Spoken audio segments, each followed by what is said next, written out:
Hello, I'm Colin Green, and you are listening to Spike Pit. Hey Colin, this is Ray Otis of Plundergrounds. Thanks so much for the kind words about my games and podcast. I really appreciate the love. Man, please come to GaryCon. What do we need to do to make that happen? If we need to take up a collection or something, let me know. Last year was my first time there, and I was bowled over at how amazing the experience was. It's a super chill con, really great, high-quality gaming. Also, if you come, maybe we could put together some kind of roundtable of people who create fan content in the form of podcasts and zines. Something really informal, like a Q&A or something. But I'm getting ahead of myself. First, we got to figure out how to get you there. I appreciate your thoughts on random encounters and mob rules. I don't like rolling them at the table either, so it makes sense to roll them up ahead of time and give yourself a little bit of time to add interest to them before you get them to the table. And I think you're dead on that most combats really, the sweet spot is 3 to 5 rounds. Anyway, good stuff, Spike Pit. I love the podcast. Keep them coming. Thanks for calling in, Ray. Yeah, GaryCon. Wow, that'd be great, man. But I'm pretty committed to my travel plans for next year, and I don't think my budget is going to stretch to trips to the good old US of A. Unfortunately, much as I'd like to. But yeah, GaryCon sounds like a great convention, and yeah, that a round table or something like that one day, that'd be an awesome thing to do. I've never done anything like that, and I imagine it's a real blast. And Ray mentions his zine, Plundergrounds.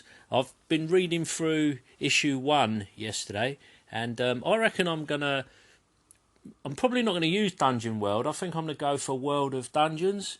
Mostly, not because I don't like Dungeon World, but because I've been meaning to run World of Dungeons, and I like the OSR feel of it, and it's a real sort of rules-light, stripped down, couple of pages type RPG, and they really appeal to me, and it would just be a good excuse. Now I'm all fired up about Ape City and whatnot.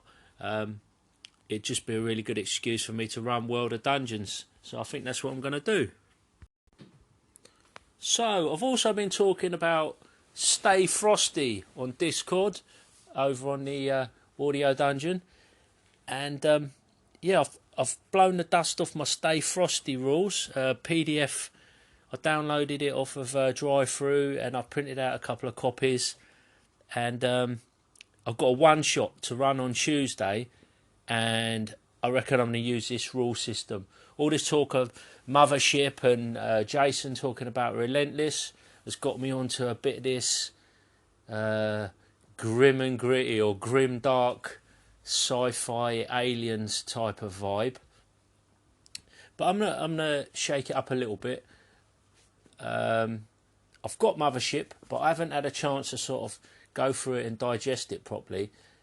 And to be honest, this Stay Frosty rule set just seems real simple, and it's based on the Black Hack, which I'm a little bit more familiar with. So I'm gonna give it a blast. I've got this idea. It's gonna be like set the party up as an away team,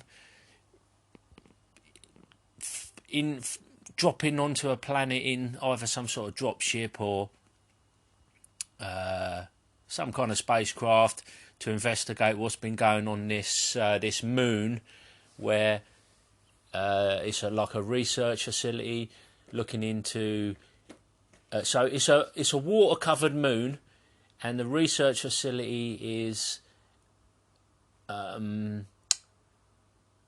looking at aquaponics and growing alternative food sources for future colonies, and with a view to perhaps the human race setting up a colony near this moon. And yeah, well, you know, it's just a bit it's a bit far-fetched, but basically it's a research facility for growing plants in nutrient-rich water. So I made a really bad example of explaining that, but hopefully when it comes to Tuesday I'll have a better idea in my head, and I won't be sitting here without notes. But yeah, I couldn't have explained that any worse. So moving swiftly onwards, the other thing I've been inspired to think about, by Tim Shorts of Gothridge Manor, no less. He was talking about spell components and reagents, and I started thinking about spells. I dropped him a message, just sort of speaking of how I think it's a really great idea, and just this idea of a little spell boost I thought was great. And seemingly Rich Fraser, he also called in and was equally inspired, and he's gone off, and I think he's going to be coming up with a load of ideas, so listen out for that. But if you haven't heard that episode of Tim's, definitely worth a listen. Really interesting idea. But what it did, it got me thinking not only of that, but also of magic in general. And what the type of magic that I feel is sometimes lacking is this kind of like an elemental sort of magic, or a magic that's tied to its surroundings. So, you know, I keep in my mind picturing, if you cast some sort of fireball, or you're using some fire magic, I imagine it being any fire or torches or light sources in the room somehow being affected, like maybe being drawn from their origins and kind of sucked into this vortex of the spell.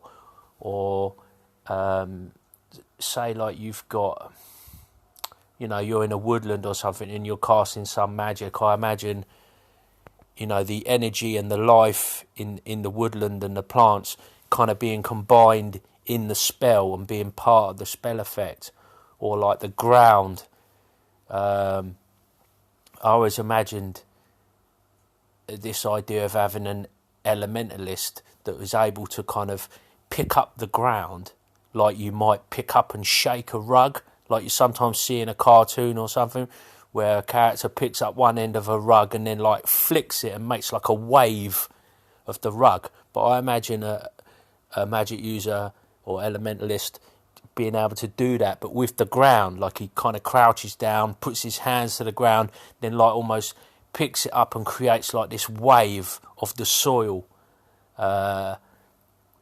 And likewise, you know, the classic sort of air, you know, taking what might be quite a still and balmy day, he kind of stirs up an increasing amount of wind, and maybe kind of creating like a whirlwind that he can then like fling somewhere, you know. So just this real elemental type of magic, and I think it's really like vivid and grounded in the discussion that's going on within the session. So what I want to give some thought to is kind of going through a few of these spell lists and picking out spells that are maybe that I could tweak to make more of this aspect. So, and part of the reason I want to do that is I think sometimes, you know, Dungeon Master, he describes a space, describes a setting, describes a room, he's put dungeon dressing in there or whatever, and sometimes I'm not always sure that these spaces get fully interacted with. So what I was thinking, if magic was another way that you really interacted with the space, I think it might just create a better kind of immersion. So, you know, if say like Magic Missile wasn't just perhaps these bolts of energy that appear from nowhere, why can't Magic Missile take some random objects that are within the room and then like fling them at the target? Well, the answer to that is there's no reason why it can't, because the nature of D&D being what it is, there's no reason why you couldn't describe, a spellcaster or a player could describe their magic in that way. But it don't always get talked about. It often gets sort of like passed over. But it's something I just want to... I don't know. I don't exactly know what I want to do, but I just want to incorporate this idea of getting a little bit more out of the description of a place, tying the magic a bit more into the description of a place, and making this whole kind of all-encompassing drama, if you like, You want to sit down at a session and you want things to be exciting and vivid and things that you can remember. If someone just cast Magic Missile, boom, or they just cast Fireball, boom, yeah, we've seen it all before. But if, like, somebody describes there's a giant bonfire and they begin, their spellcaster begins his incantations and the campfire or this bonfire, it like surges up into the air and like swirls once around the clearing and then fires into the enemy. I just think that's just a bit more interesting. So I don't know whether there's any systems that listeners maybe are aware of, or if anybody's got any ideas as to how I could kind of pursue this. I'd definitely be interested to hear. I think what I'm driving at here is that I kind of want to make the magic a little bit more flexible and also an element of like raw wildness about it. So you almost like an uncertainty. So you don't quite know exactly how it's gonna come to pass. Now, going back to World of Dungeons, now that's got a bit of a interesting magic system, and it's mostly about summoning. And I've also seen similar ideas of magic with summoning and demons being a strong part of the magic. But I personally haven't seen too much of this more I don't know, it's like manipulating your surroundings. There's probably a proper kind of magical name for it. I'll need to go back to my books and do a bit more research, but it's something I'm interested in. But like I say, if anybody can point me in the right direction, this is what I'm thinking about at the moment. I've sort of stepped away from the stuff that Ray was talking about at the start of the show. I'm up to date with my random encounter tables, and I've got a bit stumped with mob rules at the moment as well. But I'm thinking I'm probably just gonna kind of come up with some sort of variation around the 5e DMG rules on page 250, because they're pretty simple, and I think I could make that work. Failing that, I'll just roll a whole bunch of dice at once. Arfed calling, looking for a little bit of advice from some of your callers if possible. Going to be taking the DM seat shortly.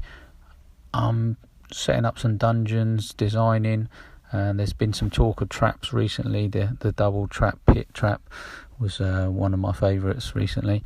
But I'm looking at how to put traps into dungeons without making them obvious that there's a trap there. When you're given the explanation of a room, there's a massive carpet in the middle of the floor and everyone avoids it.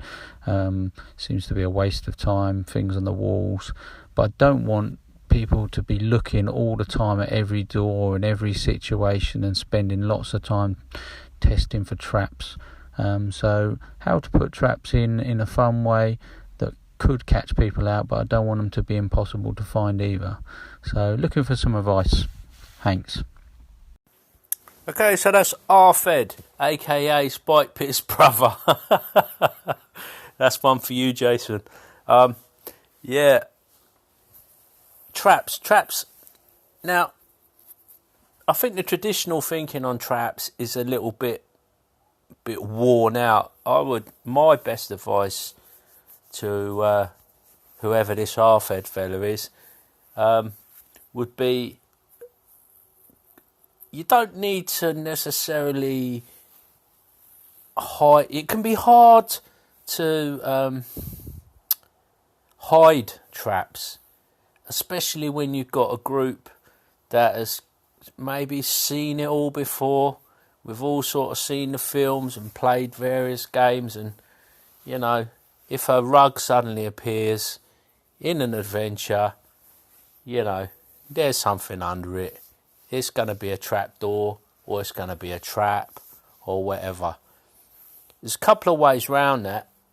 You've got to sort of, well, to my way of thinking, you've got to maybe dress your dungeons quite heavily so that rugs and stuff like that don't stand out as much.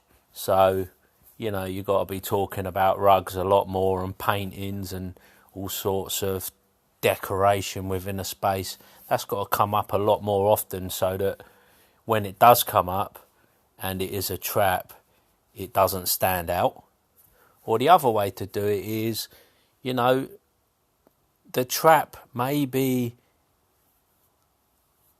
almost fairly obvious or relatively easy to find, but the problem is working out the solution. And you know, I think this is what Robert was saying, Robert Groves, the DM dad, when he was calling in on the subject. You want to see what people what the party do to solve the problem of the trap.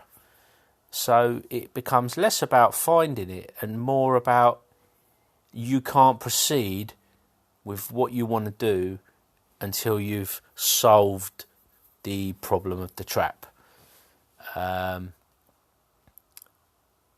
I think that's good for a couple of reasons. People, they can, you know, your players can feel quite clever about finding it. And, you know, if you talk about beat structure, that's an upbeat. So, oh yeah, we found a trap. And then you've got a little bit of a downbeat because, oh, well, what are we going to do about it now? We don't know how to defeat the trap. You know, we could get killed. This could trigger, and then, oh, woe is me. So you've got a nice little upbeat straight into a downbeat for kind of a bit of drama, you know. So I would think about that. Think less about hiding the traps and more about designing traps where people have got to think and come up with solutions to getting around them. I mean, a nice example was, once again, DM Daddy was talking about the OD&D game he was running, and he just put like an oil of slipperiness on one step, and he was play testing with his daughter, and she got quite tense about the idea of getting over this one step. And then when he played it in his Edinburgh game, the players were like, oh, you know, this is interesting, we found this trap. And then they were like thinking of ways to scrape up the oil into a vessel so that they could then use it at a later date. And he did say what they used it for, but I can't think now. But I mean, that's a great example. And you know, really, that trap was hardly even a kind of a trap at all. You know, the likelihood that would go off was maybe quite slim with, you know, with a cautious group of kind of veteran adventurers. But what it did do is it created a nice little kind of puzzly encounter or moment in the game where everybody put their heads together to solve a problem. So that's the first thing I would suggest. The other thing is I don't think we see, just from knowing Arfed and myself and the group games we play, and I don't think there's enough traps out in the wilderness. And if you go back and look at First Blood with old Sly Stallone out in the woods there, and all the traps he comes up with in that film. I mean, it's years since I've seen it, but I do remember these kind of gruesome traps that he's setting up. And, the whole business of traps is really pretty gruesome. And if you could give some thought to some more, perhaps, wilderness traps, that would be good. I mean, I remember looking through a book called the SAS Survival Guide, and I remember in there, I was playing D&D, and I was back. We were using the expert set, and we were just getting into wilderness adventuring and stuff. And I had Lofty Wiseman's Wilderness Survival Guide, and in there was all these traps for catching, game snares and deadfall traps and whatnot. But there was a little section on there that was like man traps, escape and evasion, and kind of like how to, almost defend yourself in the wild, when you're being pursued in the zombie apocalypse or whatever. And there was these man traps, and there was like a little, like a call out. There was some box text with like, warning, don't, this is no joke, basically. Don't be building these traps and setting them in the woods, severe injury or death could result, kind of thing. And obviously, as a 12 or 14-year-old, 12 or 13-year-old, I thought that was great, But wilderness traps, give them a little bit of thought, Arfed. And if anybody's listening with some further thoughts, maybe examples of your favourite trap or some stories of traps that you've run in games, give us a call in. Arfed will be listening. If he's not listening, I'll get him to listen. But yeah. Okay, so seemingly I've got quite a bit to get through. Domain moves is something else I've been thinking about. I've been inspired by Mr. Hobbs. He's been talking about his game Relentless, and also his sort of perhaps, well, I'm not entirely sure, but I'm imagining his follow-on game called Steadfast, which is a more fantasy-based rule set that he's working on. So I thought, I would like a domain move. If I'm DMing a game, I thought, mate, if I could do some domain moves and get the players to think about this kind of common goal, perhaps, that they're working towards, like in an example being, they've got like a home base or a village, or in the example of Relentless that Jason was explaining, there's a gen ship, and this entity is like almost like a character kind of thing. It just kind of caught my imagination, and I thought, I immediately thought of like the Keep on the Borderlands, and how, how that could be something like that. And then that led me on thinking, hold on, whilst I've never really played a game that does anything like this, the old BECMI rules, old BECMI D&D rules from back in the day, the companion rules had a whole section on when you reach name level and you want to start building strongholds and stuff like that. So I thought to myself, that's what I'll do when I get home tonight. I'll dig out them old rule books and I'll have a little look through. So that was something else I was doing last night. And to be honest, I put a bit of a shout out on Discord, on Audio Dungeon. Any thoughts on the companion rules? But I was a little bit underwhelmed by them. They were very kind of medieval centric.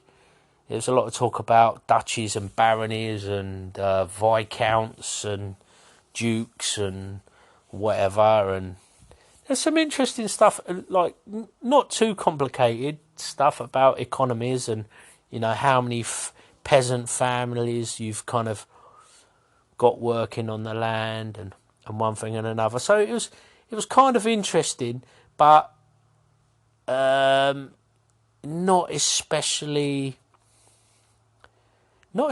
well laid out, and not particularly inspiring, I'd have to say. I'm looking for something a bit more inspiring, and it was kind of dry, and I think that might be why we never played it back in the day, because I'm not inspired by it now. I can't imagine teenage me being any more inspired. So, sad, but I might have to relegate that to the past. So I'm relying on Jason. If you're listening, steadfast, I'll be waiting eagerly to see what you come up with. Because TSR and their companion rules, that's got a little bit of a thumbs down from me. But I do like the artwork. So I'm going to leave it there. I welcome any input from the listeners. I want to shout out to Thaddeus Moore, aka Patches. I've got my my OSR patches, my sword and my blue retro map patches, and my new Midlands patches. So I'm all patched up, and yeah, big thanks to Thaddeus. Also, thanks to my listeners and the callers in. And that's it. I'm done. I'm out. I'm gone. Look after yourselves. Take it easy. And hold on. I'm forgetting something. Yeah, I nearly forgot. I'll see you all down the Smoking Lion a bit later for some Old Rosie. Oh, and if you're confused by that, that's a cider and not an acquaintance of mine.